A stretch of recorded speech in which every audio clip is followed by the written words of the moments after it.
ideias para salvar o planeta, analisando soluções.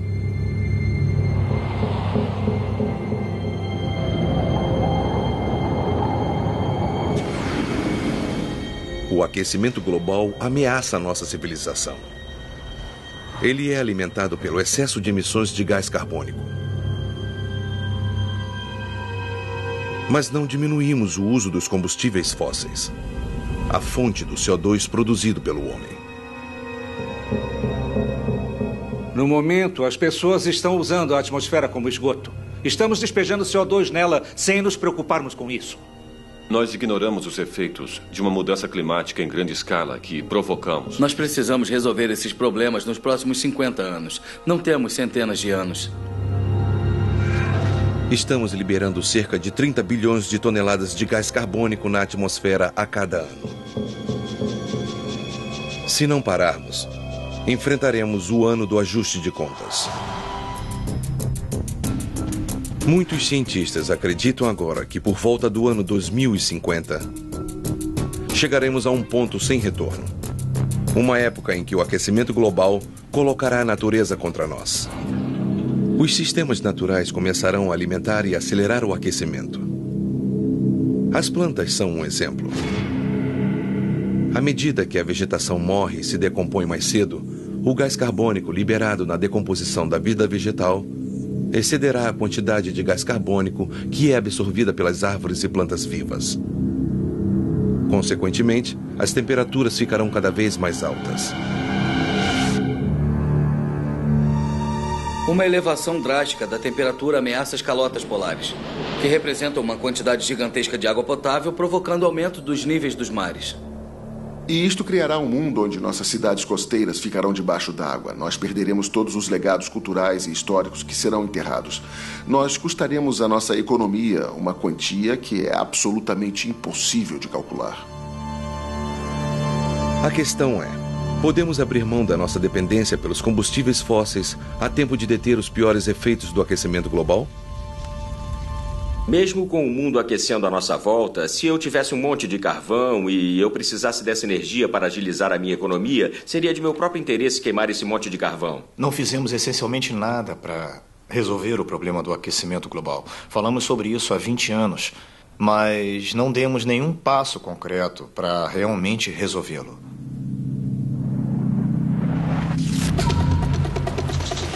Mas agora, um pequeno grupo de cientistas tem um plano de contingência.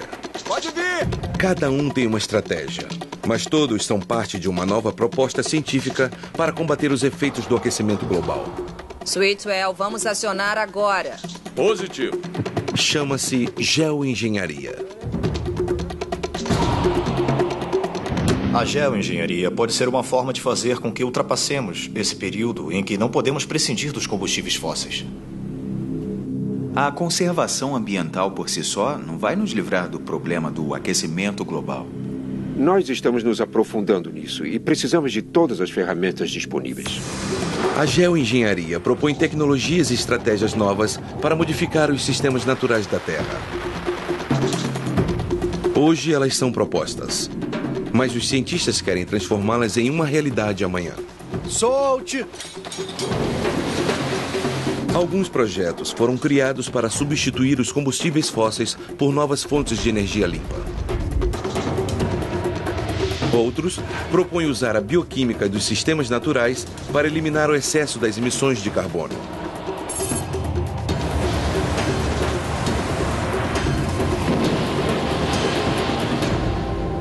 Esses projetos radicais incentivaram um debate que divide a comunidade científica em dois.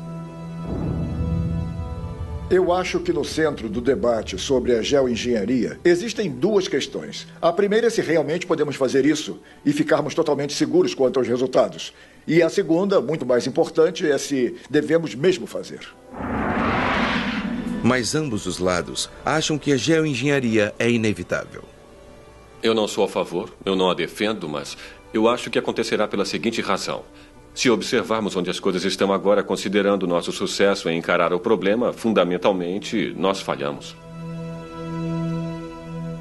Se eu fosse o presidente dos Estados Unidos e supunha que alguém me contasse que nós íamos ter uma seca e que ela fosse destruir toda a agricultura dos Estados Unidos, e os cientistas me procurassem e dissessem que existe uma tecnologia que poderia ser usada para evitar tudo isso, seria muito difícil para mim não pensar em usá-la.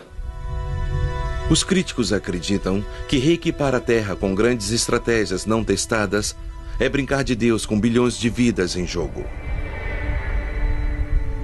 Não se pode ter certeza se teremos enormes consequências involuntárias que nós compreendemos apenas muito vagamente.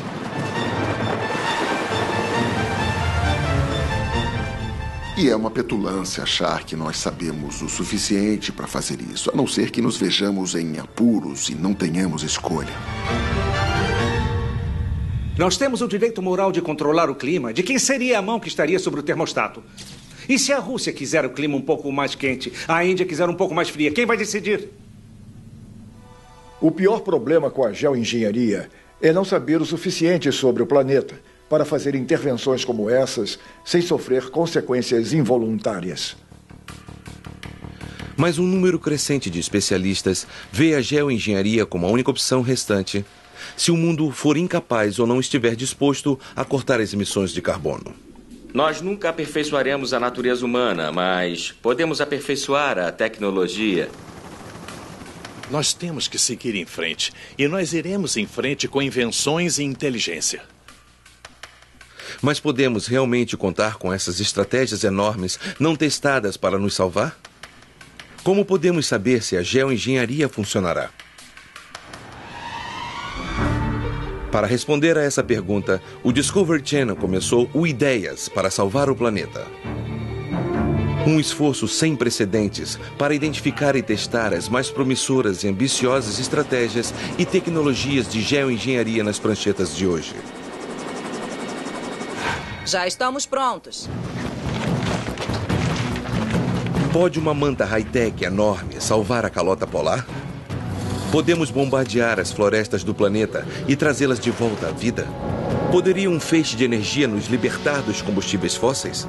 Ou frotas de geradores repletos de hélio se sairiam melhor? A situação chegou a um extremo tal que não podemos deixar de falar em geoengenharia. Precisamos saber o que pode dar errado. Não podemos ser apenas entusiastas dessa tecnologia. Temos que pensar em todos os problemas também. O Ideias para Salvar o Planeta explora os problemas e a promessa de geoengenharia através de uma série de experiências audaciosas e inovadoras nunca experimentadas até agora. Para fazê-las acontecer, uma equipe especial do Discovery Channel se reunirá com cientistas para explorar a ciência, a tecnologia e a logística de cada proposta. Basil Singer é físico de partículas. Jennifer Langwell é uma importante engenheira ambiental e o bilionário Kevin O'Leary é um executivo de negócios global. Se tivermos um plano para sugar o carbono direto do ar, os oceanos farão o trabalho. Juntos, eles se reunirão com cientistas para auxiliar a realizar os testes e coletar os dados que um dia poderão transformar os conceitos de geoengenharia em realidade. Eu preciso da sua ajuda para construir um protótipo para provar que isto dará certo. A jornada começa com duas visões de geoengenharia extraordinárias. Suas missões: esfriar a Terra redirecionando os raios de sol.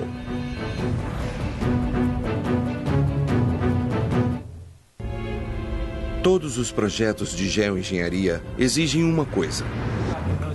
Para fazer essas estratégias funcionarem, os geoengenheiros têm que entender os sistemas planetários que estão tentando manipular. Nós procuramos não pensar em como somos dependentes de florestas tropicais, os manguezais, a tundra das regiões do norte. Todas essas coisas fazem parte do sistema planetário, que está ligado à defesa contra inundações, que afetam a polinização, o habitat para espécies migratórias e do qual outros sistemas dependem.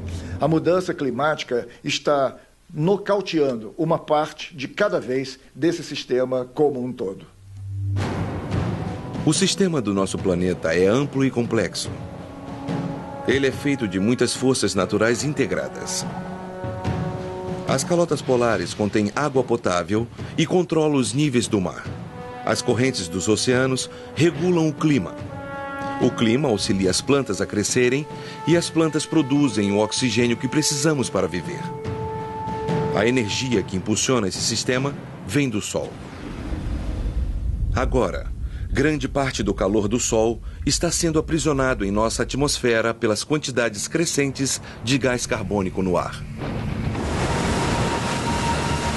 Mas e se pudéssemos esfriar o clima customizando os refletores de sol naturais da Terra? As nuvens. O climatologista John Layton e o engenheiro Steven Salter acreditam que podem diminuir a temperatura da Terra, fazendo com que as nuvens dos oceanos reflitam 10% mais de luz solar de volta para o espaço. Nós imaginamos uma frota de mais de 1.500 barcos movendo-se pelos oceanos do mundo. Os barcos pulverizam partículas de água do mar sob as nuvens em questão. Algumas frações dessas partículas entram nas nuvens e há um aumento correspondente em refletividade. Layton precisa mostrar que pode, de fato, fazer partículas muito puras, levá-las para as nuvens e que elas irão aumentar realmente a refletividade da nuvem. É a coisa perfeita para uma experiência. Não é uma grande quantidade que precisamos produzir. Talvez 10% na refletividade das nuvens. Eu gostei muito dessa ideia. É tão simples. A equipe do Discovery Channel pesquisa as propriedades das micropartículas que mantêm as nuvens unidas e auxilia no projeto de uma frota de naves robôs que poderia, um dia, tornar as nuvens mais brilhantes. A propulsão vem dos rotores achatados. Quando ambos os rotores começarem a girar, podem balançar e romper o barco. Se conseguirmos projetar e criar a tecnologia certa, a geoengenharia poderá diminuir a temperatura de todo o planeta. Dispare os sinalizadores! Dispare os sinalizadores! 5, a ciência poderia salvar a humanidade atualizando a natureza? 1, vai, Anthony!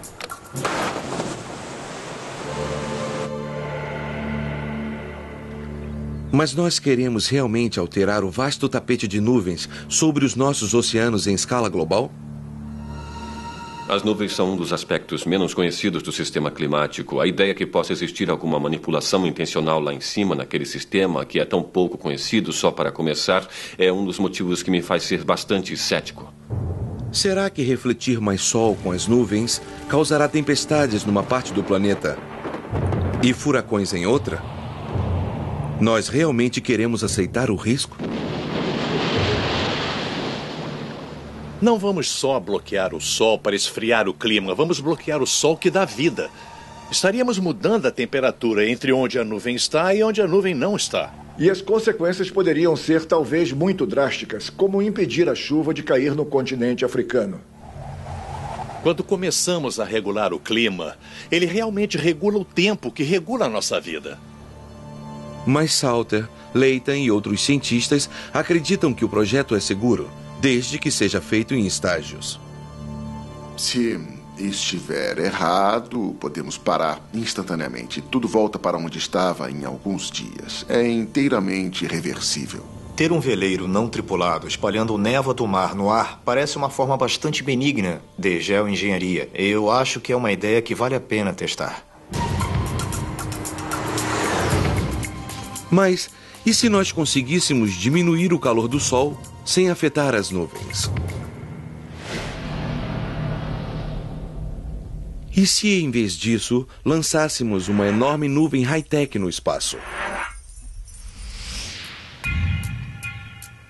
O professor Roger Angel é um astrônomo mundialmente famoso, com um projeto muito audacioso. O professor Angel quer desviar uma fração da energia solar para longe da Terra. Se reduzirmos a energia solar em cerca de 2%, é o suficiente para levar a temperatura de volta aos níveis pré-industriais. Angel propõe um escudo solar espacial feito de 16 trilhões de lentes. Cada lente será projetada com um padrão para desviar 1,8% da energia do Sol para longe da Terra. O conceito é de fácil compreensão, mas projetos dessa escala monumental apresentam enormes desafios de logística. O projeto Parasol Espacial é maior do que um Apollo. Estamos falando de milhões de toneladas de material e no Apollo eram centenas de toneladas. A ordem de magnitude é muito maior do que qualquer coisa que fizemos durante o projeto Apollo. Será que os custos dessas e outras tecnologias de geoengenharia irão cancelá-las antes mesmo de serem testadas? Lançar 16 trilhões de lentes pesadas no espaço levaria a economia mundial à falência. Para fazer os custos caírem, a equipe do Discovery Channel deve criar as lentes mais leves da Terra. Uma tarefa difícil, até mesmo para especialistas. Eu acho que não vai dar certo.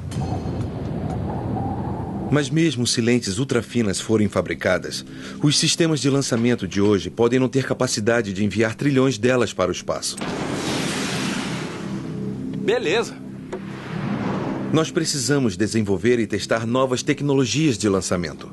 Nunca ninguém fez isso antes.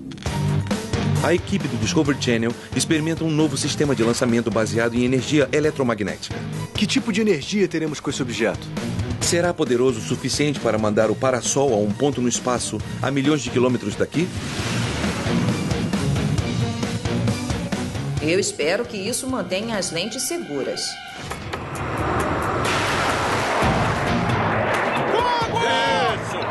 O lançamento do Parasol custaria de 1 a 3 trilhões de dólares ou mais.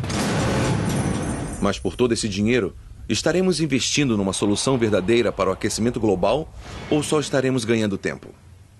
Sob o ponto de vista do cientista climático, essa é a solução mais elegante e simples para esse problema. Pois nós sabemos que o Sol aquece a Terra está ficando quente demais. Se bloquearmos parte dos raios solares, ela esfriará.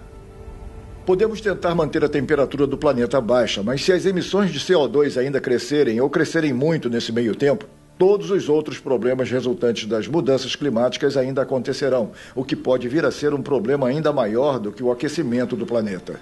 Para gastarmos 5 trilhões de dólares num parasol, por que não pensarmos numa forma de solucionar a raiz do problema? Exemplo, investindo em energia solar ou em energia eólica? Como seus críticos, Roger Angel apoia soluções de energia alternativa que levem à raiz do aquecimento global. Mas ele também acredita que precisamos de estratégias alternativas como essa de seu Parasol, enquanto encaramos um futuro incerto à nossa frente. Vale a pena pensarmos se temos uma pólice de seguro. E a única coisa que podemos fazer para evitar o aquecimento da Terra é reduzir a quantidade de energia solar que chega à Terra. Diminuir a energia do Sol é apenas uma das estratégias de geoengenharia que poderiam estabilizar o nosso clima. Uma outra opção é a redução drástica dos níveis atuais dos gases do efeito estufa no ar. 2 projetos de geoengenharia propõem literalmente limpar o excesso de carbono da atmosfera. Renovando do ar nossas florestas. O outro com uma geomáquina chamada depurador de carbono.